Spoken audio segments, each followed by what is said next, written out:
Hi friends, இந்த வீடியோவில் நம்ம எதை பற்றி பார்க்க போகிறோம்னா, இப்போ நீங்கள் பேங்க்கில் போயிட்டு உங்களுடைய தங்க நகையை வச்சு நீங்கள் ஒரு கடன் வாங்குறீங்க, நகை கடன் வாங்குறீங்க அப்படின்னா அதற்கான வட்டி தொகை வந்து எப்படி கால்குலேட் பண்ணுறது, அதாவது உங்களுக்கு நகை கடன் எவ்வளோ கிடைக்கும், நீங்கள் திரும்ப அந்த கடன் தொகையை கொடுக்கும்போது வட்டியோடு சேர்த்து அசலும் சேர்த்து எவ்வளோ கொடுக்கணும், அது எப்படி நம்ம கால்குலேட் பண்ணுறது அப்படிங்கிற தகவல் தான் பார்க்க போகிறோம். இரண்டாவதாக வந்து பார்த்தீங்கன்னா, இந்த மாதிரி ஃபினான்ஸ் கம்பெனிஸ்லாம் இருக்குது பார்த்தீங்களா, இந்த கொசமட்டம் ஃபினான்ஸு, முத்தூட் ஃபினான்ஸு. ஸோ இங்கெல்லாம் நம்ம தங்க நகையை வந்து கடன் வாங்குகிறோம், அப்படி தங்க நகையை வச்சு நம்ம கடன் வாங்குகிறோம் அப்படின்னா அதற்கான வட்டி தொகை நம்ம எவ்வளோ செலுத்துகிற மாதிரி இருக்கும், அதாவது பேங்க்கோட அதிகமாக செலுத்தணுமா அல்லது பேங்க்கோட கம்மியாக செலுத்தணுமா, அந்த டிஃப்ரென்ஸ் வந்து நம்ம வீடியோவோட எண்டில் பார்க்கலாம். ஸோ முதலாவதாக இப்போ நீங்கள் ஒரு பேங்க்குக்கு போகிறீங்க, எந்த பேங்க்காக வேணா இருக்கட்டும், ப்ரைவேட் செக்டர் பேங்க்காக இருக்கட்டும் அல்லது ஒரு பப்ளிக் செக்டர் பேங்க்காக இருக்கட்டும். ஸோ எதுனா ஒரு பேங்க்குக்கு போயிட்டு உங்களுடைய நகைக்கு வந்து நீங்கள் கடன் தொகை வாங்க போகிறீங்க அப்படின்னா, இப்போ உதாரணத்துக்கு நீங்கள் ஒரு 50 கிராம் நகை வச்சுருக்கீங்கன்னு வச்சுக்கலாம், 50 கிராம் பவுன் வச்சுருக்கீங்க, நகை வச்சுருக்கீங்க, அது வந்து காயினாவோ நகையாவோ எது வேணா இருக்கட்டும். ஸோ நீங்கள் வந்து ஒரு 50 கிராம் நகை வச்சுருக்கீங்க அப்படின்னு எடுத்துக்கலாம். அதில் வந்து கல் அதெல்லாம் ஸ்டோன்ஸ்லாம் வந்து கம்மியாக தான் இருக்குது அப்படிங்கிற மாதிரி எடுத்துக்கலாம். ஸ்டோன்ஸ் அதிகமாக இருந்தது அப்படின்னா உங்களுக்கு கழிவுகள் வந்து அதிகமாக இருக்கும். ஸோ அதனால் 50 கிராம் பவுனு ஸ்டோன்ஸ் வந்து கம்மியாக இருக்கிற மாதிரி நான் எடுத்துக்கிட்டேன். ஸோ இது மாதிரி எடுத்ததுக்கப்புறமா இதில் வந்து பார்த்தீங்கன்னா அந்த பேங்க் தரப்புலேருந்து நீங்கள் கொடுக்கக்கூடிய 50 கிராமுக்கும் உங்களுக்கு கடன் தொகை கொடுக்க மாட்டாங்க, அது பேஸ் பண்ணி உங்களுக்கு கடன் தொகை கொடுக்க மாட்டாங்க. 10க்கு 1%, அதாவது 10:1 அப்படிங்கிற அளவில் வந்து உங்களுக்கு கிராம் வந்து குறைப்பாங்க, தங்க நகை வந்து குறைப்பாங்க. அதாவது 10 கிராம் நீங்கள் கொடுக்குறீங்க அப்படின்னா அதில் 1 கிராம் வந்து குறைச்சிருவாங்க. இப்போ நீங்கள் எத்தனை கிராம் கொடுக்குறீங்க, 50 கிராம். அப்போ 50க்கு எத்தனை கிராம் வரும், 5 கிராம். அப்போ 50ல் 5 போச்சுன்னா அவங்க பேங்க் தரப்புலேருந்து எடுத்துக்கக்கூடியது வந்து கோல்டு வந்து எவ்வளோக்கு எடுத்துக்குவாங்கன்னா 45 கிராம் அப்படின்னு கணக்கு எடுத்துக்குவாங்க. சரிங்களா, 45 கிராம். மீதி இருக்கக்கூடிய 5 கிராம் வந்து கழிவு மாதிரி எடுத்துக்குவாங்க. ஸோ அப்போது 45 கிராமுக்கான தொகை மட்டும்தான் உங்களுக்கு கடன் தொகையாக கொடுப்பாங்க. ஸோ மேக்ஸிமம் பார்த்தீங்கன்னா ஒரு சில பேங்க்கில் வந்து 4100 ரூபாய் கடன் கொடுப்பாங்க, ஒரு சில பேங்க்கில் 3900 கொடுப்பாங்க ஒரு கிராமுக்கு. ஸோ ஆவரேஜாக நம்ம வந்து எடுத்துக்கலாம், ஆவரேஜாக வந்து 4000 ரூபாய் அப்படின்னு எடுத்துக்கலாம். ஸோ ஒரு கிராமுக்கு வந்து 4000 ரூபாய் வந்து பேங்க்கில் கொடுக்குறாங்க அப்படின்னு எடுத்துக்கலாம், 4000 ருபீஸ். அப்போது உங்களுக்கு கிடைக்கக்கூடிய அந்த தொகையானது இங்கே எவ்வளோ கிடைக்கும் அப்படின்னு பார்த்தீங்கன்னா 45 கிராம் நீங்கள் வைக்க போகிறீங்க. அப்போ 45 × 4000, இது எவ்வளோ வருது அப்படின்னு பார்க்கலாம். 45 × 4000 ரூபா நான் போடுறேன். அப்படி போடும்போது உங்களுக்கு கிடைக்கக்கூடிய அந்த கடன் தொகையானது எவ்வளோ கிடைக்கும் அப்படின்னு பாருங்கள்.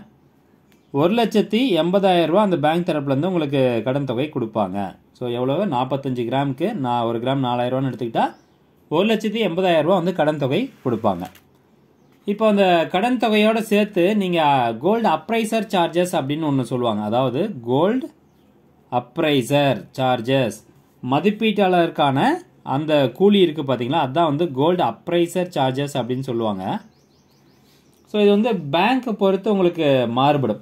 இந்த மதிப்பீட்டாளர் கூலி அப்படின்னா இப்போ நீங்கள் கொடுக்கக்கூடிய அந்த தங்கத்தை வந்து மதிப்பு பண்ணணும்ல, இத்தனை கிராம் வந்து ஓகே இத்தனை கிராம் இருக்குது அப்படிங்கிற மதிப்பு வந்து எடுத்துக்குவாங்க. ஸோ அது வந்து 916 கேடிஎம் தங்க நகையா, ஸோ அந்த மாதிரி வந்து மதிப்பு பண்ணணும்ல, ஏன்னா போலியான நகையை கொடுக்கக்கூடாது. ஸோ அதுக்கான ஒரு சார்ஜஸ் தான் வந்து கோல்டு அப்ரைசர் சார்ஜஸ் அப்படின்னு சொல்லுவாங்க. ஸோ இந்த அப்ரைசர் சார்ஜஸ் பொறுத்த வரைக்கும் ஆவரேஜாக வந்து 500 ரூபாய், ஆவரேஜாக 500 ரூபாய் வந்து கலெக்ட் பண்ணுவாங்க. ஆனால் இது பேங்க்கை பொறுத்து வந்து மாறுபடுங்க.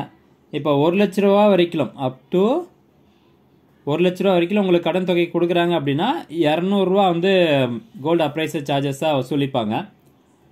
1 லட்ச ரூபாய்க்கு மேலே போச்சுன்னா எக்ஸ்ட்ராவாக வந்து 200 300 அப்படின்னு ஆட் ஆகிட்டே போகும். ஸோ ஆவரேஜாக நம்ம 500 ரூபான்னு எடுத்துக்கலாம். இப்போ உதாரணத்துக்கு வந்து எஸ்பிஐ பேங்க்கை பொறுத்த வரைக்கும் 0.5% வந்து அப்ரைசர் சார்ஜஸாக வாங்குறாங்க. அதாவது 0.5% அப்படின்னு எடுத்துக்கிட்டோம்னா இப்போ உங்களுக்கு கடன் தொகை எவ்வளோ கொடுக்குறாங்க, 1,80,000 ரூபா. அப்போ 1,80,000 இன்ட்டு 0.5% வந்து போட்டுக்கணும். இந்த பர்சன்டேஜ் அழுத்தினீங்கன்னா தொகை எவ்வளோன்னு கிடச்சிடும். அப்போ நீங்கள் செலுத்த வேண்டிய அந்த கோல்டு அப்ரைசர் சார்ஜஸ் வந்து எஸ்பிஐ பேங்க் பொறுத்த வரைக்கும் 1,80,000 ரூபாய்க்கு 900 ரூபா நீங்கள் எக்ஸ்ட்ராவாக பே பண்ணணும், அல்லது அங்கே கொடுக்கக்கூடிய அமௌண்ட்லேயே வந்ததோட உங்களுக்கு பிடிச்சிட்டு கொடுக்கலாம். ஓகேங்களா, ஸோ இப்படி தான் வந்து கோல்டு அப்ரைசர் சார்ஜஸ் வந்து எடுத்துக்குவாங்க. இதே வந்து கனரா பேங்க்கு அப்படின்னு வச்சுக்கோங்களேன். கனரா பேங்க் பொறுத்த வரைக்கும் ₹1,00,000 வரைக்கும் ₹300 வந்து அப்ரைசர் சார்ஜஸ்ஸு. அதுக்கு மேலே ₹1,00,000 மேலே போக போக ₹200 உங்களுக்கு ஆட் ஆகிட்டே போகும். ஸோ இது வந்து கனரா பேங்க்கோட ரூல்ஸ். பேங்க் டு பேங்க் மாறுபடும். ஆவரேஜாக நம்ம ஒரு ₹500 அப்படின்னு எடுத்துக்கலாங்க. அப்போது நம்மளுக்கு தெரிஞ்சிச்சு ₹1,80,000 நம்ம கடன் தொகை வாங்குகிறோம். எக்ஸ்ட்ராவாக நம்ம ₹500 வந்து கட்டியிருக்கிறோம். எதுக்கு? அப்ரைசர் சார்ஜஸ்க்கு. இதுக்கப்புறம் பேங்க்னுடைய வட்டி கால்குலேட் பண்ணணும். இன்ட்ரெஸ்ட் வந்து கால்குலேட் பண்ணணும் இல்லைங்களா? அப்போது வட்டி விகிதம், அதாவது இன்ட்ரெஸ்ட் ரேட் அப்படின்னு சொல்லுவாங்க. தங்க நகை கடனுக்கான அந்த வட்டி விகிதம் பார்த்தீங்கன்னா ஒவ்வொரு பேங்க்கும் வந்து மாறுபடும். ஒரு சில பேங்க்கில் வந்து பைசாவிலையும் பர்சன்டேஜ்லையும் சொல்லியிருப்பாங்க. இப்போ உதாரணத்துக்கு 70 பைசா வட்டி, ஓகேங்களா, 70 பைசா வட்டி அப்படின்னு சொல்லியிருப்பாங்க. அதுக்கு பக்கத்துலேயே வந்து பார்த்தீங்கன்னா 8.4% இன்ட்ரெஸ்ட் ரேட் அப்படின்னு சொல்லி மென்ஷன் பண்ணியிருப்பாங்க. ஸோ பைசாவில் வந்து 70 போட்டிருப்பாங்க, பர்சன்டேஜில் வந்து 8.4% அப்படின்னு போட்டிருக்கிறாங்க. இந்த பைசா வட்டி அப்படின்னு இருக்கிறது என்னன்னா மாத வட்டி. எப்படி? இது வந்து மாத வட்டி. இந்த 8.4%ங்கிறது வந்து ஆண்டு வட்டி. ஸோ ரெண்டுக்கும் வந்து வித்தியாசம் இல்லை. இது வந்து 8.4 மாதத்துக்கு கன்வெர்ட் பண்ணி பைசாவில் போட்டிருப்பாங்க. இப்போ 70 பைசாங்கிறது மாத வட்டி அப்படின்னு சொன்னேன். அப்போ அதை ஆண்டு வட்டியாக மாற்றணும் அப்படின்னா இங்கே பாருங்கள், 70 இன்ட்டு ஒரு மாதத்துக்கு 70, அப்போ இன்ட்டு 12. அப்போ 70ன்னு நம்ம போடக்கூடாது. 70 பைசா அப்படிங்கிற ₹1 தான் நம்ம 100 அப்படின்னு போடணும். இப்போ 70 பைசாங்கிறதுனால 0.7 அப்படின்னு போட்டுக்கலாம். 0.7 இன்ட்டு 12 போடும்போது உங்களுக்கு எவ்வளோ வருது? 8.4% வந்துருச்சு. ஓகேங்களா? ஸோ அதுதான் வந்து ஆண்டு வட்டியில் 8.4ம் மாத வட்டியில் வந்து 70 பைசா அப்படின்னு மென்ஷன் பண்ணியிருக்கிறாங்க. ஸோ ரெண்டுத்துக்கும் போட்டு குழப்பம்னா ரெண்டும் ஒன்றே தான், ரெண்டுக்கும் எந்த வித்தியாசமும் கிடையாது. அப்போது நீங்கள் வாங்கின தொகை வந்து எவ்வளோங்க? 1,80,000 இல்லைங்களா? 1,80,000. அதுக்கு 8.4% இன்ட்ரெஸ்ட் எவ்வளோ அப்படின்னு பார்க்கலாம். உங்கள் மொபைல் ஃபோன்லையாவது ஆண்ட்ராய்ட் ஃபோனில் எடுத்துகிட்டு 1,80,000 அப்படின்னு டைப் பண்ணிட்டு இன்ட்டு போட்டு எத்தனை சதவீதம்? 8.4%. அப்போ 8.4 போட்டு இந்த பர்சன்டேஜ் சிம்பிளை கிளிக் பண்ணால் போதும், உங்களுக்கு கிடச்சிடும். அப்போ எவ்வளோ வருதுங்க? 15,120 ரூபா. 15,120 ரூபா என்ன அமௌண்ட்டு? இன்ட்ரெஸ்ட் அமௌண்ட்டு வந்து 15,120 ரூபா. அப்போது நீங்கள் ஒரு வருஷத்துக்கு வந்து கடன் வாங்குறீங்க அப்படின்னா, இன்றைய தேதியில் வாங்குறீங்க அப்படின்னா, அடுத்த வருஷம் இன்றைய தேதியிலேயே நீங்கள் என்ன பண்ணணும்? இந்த அசல் தொகை ப்ளஸ் இன்ட்ரெஸ்ட் அமௌண்ட் ரெண்டுத்தையும் நீங்கள் சேர்த்து கட்டி ஆகணும். இதை நீங்கள் மாதமாக கூட கட்டிக்கலாம். மாதம் கட்டணும் அப்படின்னா டோட்டலாக 15,120 ரூபா வந்திருக்கு இல்லைங்களா? அது டிவைடட் பை 12 போட்டோம்னா ஒரு மாதத்துக்கு வந்து 1,260 ரூபா. இது வந்து பெர் இயரு. இது மாதம் வட்டி தொகை எவ்வளோ வருது? 1,260 ரூபா பெர் மந்த்து. அப்போ மொத்தமாக அசல் ப்ளஸ் வட்டி ரெண்டும் சேர்த்து எவ்வளோ கட்டணும் அப்படின்னு பாருங்கள். அசல் ப்ளஸ் வட்டி 1,80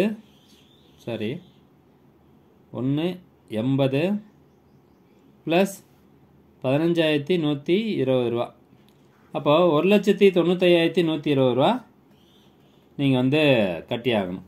நீங்கள் 45 கிராம் கடன் வாங்கியிருக்கீங்க, அதுக்கு 1,80,000 ரூபா வந்து பேங்க்கில் கொடுத்துருக்குறாங்க, நகை கடன் கொடுத்துருக்குறாங்க. அதுக்கு அப்ரைசர் சார்ஜஸ் ஆவரேஜாக வந்து 900 ரூபா. அதுக்கப்புறம் பர்சன்டேஜ் இன்ட்ரெஸ்ட் ரேட்டை பொறுத்த வரைக்கும் 70 பைசா 8.4%.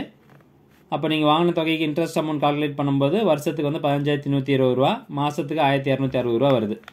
அப்போ அசலும் வட்டியும் சேர்த்து நீங்கள் 1,95,120 ரூபா திருப்பி கட்டி ஆகணும். சரிங்களா? இப்படி தான் வந்து தங்க நகை கடனுக்கான இன்ட்ரெஸ்ட் ரேட் வந்து கால்குலேட் பண்ணணும். இது வந்து பார்த்தீங்கன்னா நார்மலாக ஒரு ஜென்ரல் சிட்டிசன்ஸ் கொடுக்கறது.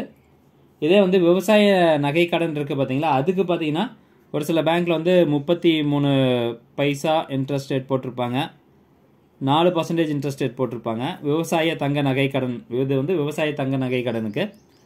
ஆனால் இதில் வந்து நிறைய அமௌண்ட் தரமாட்டாங்க. ஒரு குறிப்பிட்ட தொகை தான் விவசாய நகை கடனில் வந்து கொடுப்பாங்க. அது பேங்க் ரூல்ஸை பொறுத்து இருக்குது. இப்போ அடுத்தபடியாக நீங்கள் ஒரு ஃபைனான்ஸ் கம்பெனியில் போயிட்டு நகை கடன் வைக்கிறீங்க, சேம் இதே கிராம் வந்து வைக்கிறீங்கன்னு அப்படின்னு வச்சுக்கலாங்களேன். ஃபைனான்ஸில் போயிட்டு நீங்கள் வைக்கிறீங்க, அது வந்து முத்தூட்டாக இருக்கட்டும், இல்லை கோசமட்டமாக இருக்கட்டும், எது வேணா இருக்கட்டும், IIFL ஃபைனான்ஸ் எது வேணா இருக்கட்டும். ஸோ அந்த ஃபைனான்ஸ் கம்பெனியில் போயிட்டு நீங்கள் 50 கிராம் நகை கொடுக்குறீங்க அப்படின்னா, அதாவது 50 கிராம் கொடுக்குறீங்க அப்படின்னா, அங்கே வந்து நீங்கள் கொடுக்குற கிராமுக்கு ஈக்குவலான தொகை வந்து கொடுத்துருவாங்க. ஏன்னா அவங்களுக்கு வட்டி தொகை தான் அதிகமாக தேவைப்படுது. அதனால் அது வந்து குறைக்க மாட்டாங்க. அந்த 10:1 அந்த ரேஷியோவில் வந்து குறைக்க மாட்டாங்க. அப்போ அந்த 50 கிராமுக்கான வட்டி தொகை கொடுப்பாங்க. ஆனால் இப்போ நம்ம கால்குலேஷனுக்கு வந்து நீங்கள் அந்த ஃபைனான்ஸ் கம்பெனியில் சேம் 1,80,000 ரூபாய்க்கு நகை வாங்கியிருக்கீங்க, நகை கடன் வந்து வாங்கியிருக்கீங்க அப்படின்னு எடுத்துக்கலாம். இப்போது பேங்க்கை பொறுத்த வரைக்கும் 8.4% அந்த மாதிரி சொல்லுவாங்க. ஆனால் இந்த ஃபினான்ஸ் கம்பெனியை பொறுத்த வரைக்கும் உங்களுக்கு அட்ராக்டிவாக இருக்கும். அந்த பேனர் பார்த்தீங்கன்னா வைங்களேன், மாதம், அதாவது ஒரு மந்த்துக்கு 1% தான் வட்டி. எப்படி மாதத்துக்கு 1% தான் வட்டி அப்படின்னு சொல்லியிருப்பாங்க. அப்படிங்கும்போது அடடா என்னடா 1% தான் வட்டி அப்படின்னு நினைப்போம். ஆனால் நீங்கள் 12 மாதத்துக்கு எடுக்கும்போது 12% வட்டி. அப்போ அதை பைசாவாக மாற்றுங்க, ₹1 வட்டி. பைசாவாக மாற்றினா ₹1 வட்டி ஆகி போயிடுது. அப்போ இந்த 1,80,000க்கு பாருங்கள் 12% வட்டி எவ்வளோன்னு அப்படின்னு பார்க்கலாம். 1,80,000 இன்ட்டு 12% இல்லைங்களா, 12%. அப்போ 21,600 வருது. ஒரு வருஷத்துக்கு நம்ம திருப்பி கட்ட வேண்டிய தொகை பார்த்தீங்கன்னா 21,600 வருது. ஆனால் இங்கே எவ்வளோ வருது, 15,120 வருது பேங்க்கில். இதுதான் டிஃப்ரென்ஸ். ஸோ ரெண்டுக்கும் பார்த்தீங்கன்னா உங்களுக்கு 6,000 டிஃப்ரென்ஸ் வருது ஃபைனான்ஸ் கம்பெனி. இது வந்து 12%ங்கிறது நான் கம்மியாக சொல்கிறேன். நீங்கள் இன்கேஸ் வந்து கட்டாமல் விட்டிங்கன்னா நீங்களே அது அப்படியே டபுள் ஆயிரும், 24% ஆகி போயிடும். 21,000ங்கிறது 42,000 ஆகி போயிடும். 43,000 நீங்கள் திருப்பி வட்டி தொகை கட்டுற மாதிரி இருக்கும். என்னென்னா உங்களுக்கு டக்குன்னு ப்ராசஸ் ஆயிரும். பேங்க்கில் வந்து கொஞ்சம் டிலே ஆகும். அதே மாதிரி கொடுக்குற அமௌண்ட்டை வந்து பேங்க்கில் உங்களுக்கு கம்மியாக கொடுப்பாங்க. உங்களுக்கு அதிகமாக டக்குன்னு உடனே வந்து நீங்கள் வச்சிருக்கக்கூடிய கோல்டுக்கு வந்து கடன் தொகை வேணும், அதிகமான அமௌண்ட் வேணும் அப்படின்னா ஃபினான்ஸ் கம்பெனிக்கு போகலாம். இல்லை எனக்கு கொஞ்சம் டைம் எடுத்தாலும் பரவாயில்ல, எனக்கு கம்மியான வட்டியில் எனக்கு நகை கடன் வேணும் அப்படின்னா நீங்கள் பேங்க்கை வந்து போகலாங்க, ஒன்றும் பிரச்சனை இல்லை. ஸோ ஃப்ரெண்ட்ஸ், இந்த இன்ஃபர்மேஷன் கண்டிப்பாக உங்களுக்கு புரிஞ்சிருக்கும் அப்படின்னு நினைக்கிறேன், யூஸ்ஃபுல்லாக இருக்கும் அப்படின்னு நினைக்கிறேன். மீண்டும் அடுத்த ஒரு நல்ல பதிவில் சந்திக்கலாம். நன்றி, வணக்கம்.